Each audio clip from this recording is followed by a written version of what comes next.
Hi there, welcome to Choice of Voice UK, here for all your voiceover needs. And we're here for you if you're looking to start a voiceover business and do it as part of your full-time job. And hopefully, at some point, turn it into a full-time job of your own as well. In this video, I want to tell you a bit about me, because actually, if you're going to come to the channel and you're going to follow us for the hints and tips that I'm going to give you throughout the different videos, let me tell you a bit about me. So my name is Steve. I'm here in the UK. I have a YouTube channel which covers London and also podcast as well. And actually, my job for 30 plus years was working in finance. But alongside that, for 25 years, I worked in community radio and absolutely loved it. It was something that I did for 3 or 4 hours every week into a radio studio, producing my own shows and then broadcasting them. But it was a little local community. And when I moved house, I changed the community that I was serving, and I really enjoyed it. The family came along, and at some point within that, after about 3 or 4 years, I couldn't actually do the community radio any longer because of family things. And I thought, what is it I can do where I can spend my time doing what I love, which was almost getting behind a microphone and broadcasting, but actually do something with it? And that is when I then found voiceover. It's something I'd considered for a long time. Not a lot of things in life, like starting a YouTube channel.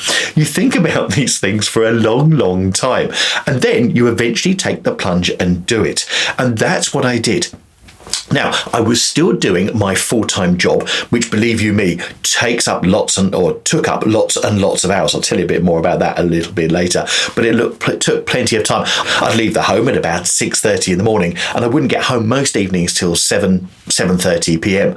And then, of course, I was then doing voiceovers. But of course, when you start your voiceover business, it starts slow, and it's then sort of finding the way that people will find you. There's different tools, there's different techniques that you can use, and we're going to cover those in future videos. So if that sounds like something that you really want to watch and learn about, then do make sure you give us a thumbs up and drop some comments down below as well so we can address those.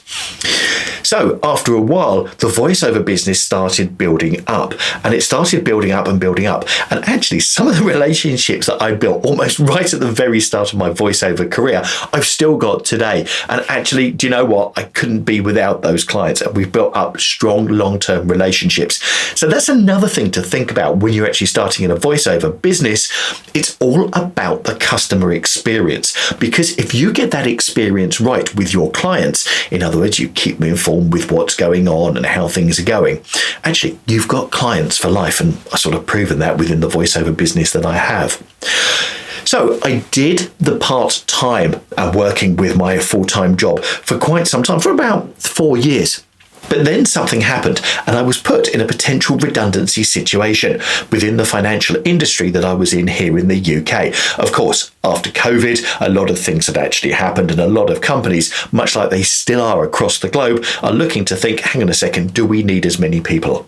So I had the option. I could either reapply for a different job, or alternatively, I could take the redundancy. And with 30 plus years, I thought, do you know what? It's time for a second life. Now, not only did I have a voiceover business that was going, I also had the YouTube and podcast that was going as well. So that was the time to take it to a multimedia business and take the voiceover from being something that was part-time to something that was full-time, being a primary income. So I went from a job where I was being paid each month to something being freelance, where I was thinking, wow, how are we going to make this work? And that's when I went from being part-time as a voiceover artist to being full-time as a voiceover artist. The other critical bit was I then looked back afterwards and went, wow, if only I'd taken this step before. But of course, in life, lots of things go through your head and stop you from taking those moves. So that's why we're here. That's where I am now. I'm a full-time voiceover artist and have been now coming up 3 years, and absolutely love it. Does it give me the freedom? It sure does. And also what I love is I've now got people finding me, offering me work, So I'm not actually having to look out for it. Most of it is coming in through to me, and actually I have to do very little in the way of proactive business, but we will cover how you go about proactive business and how I started my voiceover business here in the UK. If you think this sounds like something of interest to you, make sure you hit that thumbs up button to like the video, but also subscribe to the channel and hit the notifications so you get told every time we upload a new video. One of the other things I'm looking to do onto this channel as well is put shorts on here. So short 15-second clips, but of me doing voiceovers, so you can get an idea of what it looks like and styles, etc. as well. If you'd like to make contact with us, then you can do that through here, or alternatively, you can go to our website, which is choiceofvoiceuk.com. Go there and there's a contact us. If I can help you with anything voiceover, that's what I'm here to do. Thanks so much for watching, and we'll see you in the next video. Bye.